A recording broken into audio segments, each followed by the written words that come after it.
Hello' everyone, মই নটা ভিডিঅ'লৈ আপোনালোক সকলোকে স্বাগতম জনাইছোঁ। এয়া আমি ভণ্টি, মই আৰু দেউতা বজাৰত যাব ওলাইছোঁ। তাৰ আগতে এটা ৰিলছৰ প্ৰমোচন ভিডিঅ' আছিল, তো সেইটো বনাই ল'লোঁ। তো চাব বিচাৰিলে মোৰ মইনা 13 বুলি আছে ইনষ্টাগ্ৰাম আইডিটো, মই দি দিম বাৰু, তাতে আছে, আপোনালোকে চাব পাৰিব।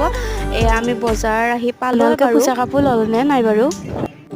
আমিও বজাৰত কাপোৰ চাব আহিলোঁ, কাপোৰ চেণ্ডেল আৰু কিবা কিবি অলপ বজাৰো আছিল, তো দেউতাই সেইবিলাক কৰি ল'লে। অলপ দেৰিকৈ আহিছিলোঁ বজাৰত, সেইকাৰণে ইমান এটা ভিৰ নাপালোঁ বাৰু। যদি সোনকালে আহিলোঁ হয় ভিৰ পালোঁ হয় জানি। মোৰ ভিডিঅ'বিলাক চাই কেনেকুৱা পায় আপোনালোকে প্লিজ কমেণ্ট কৰি জনাব, তেতিয়াহে জানিম ভাল পায় নে বেয়া পায়। আৰু এইফালে ঘূৰি ঘূৰি মানে বজাৰত ঘূৰি কিবা এটা খাব মন গ'ল, তো আমি গোটেইকেইটাই খাই ল'লোঁ পৰঠা। আৰু এয়া ঘৰলৈ আহোঁতে দেখিলোঁ ৰাস্তাত গণেশ বাবা, এনেকুৱা দেখিলে ভাল লাগে বাৰু। আজিলৈ ভিডিঅ'টো ইমানেই আছিল। যদি ভিডিঅ'টো ভাল পায় লাইক, কমেণ্ট আৰু প্লিজ চেনেলটো ছাবস্ক্ৰাইব কৰি নেক্সট ভিডিঅ'ত লগ পাম। আজিলৈ আহিছোঁ, বাই।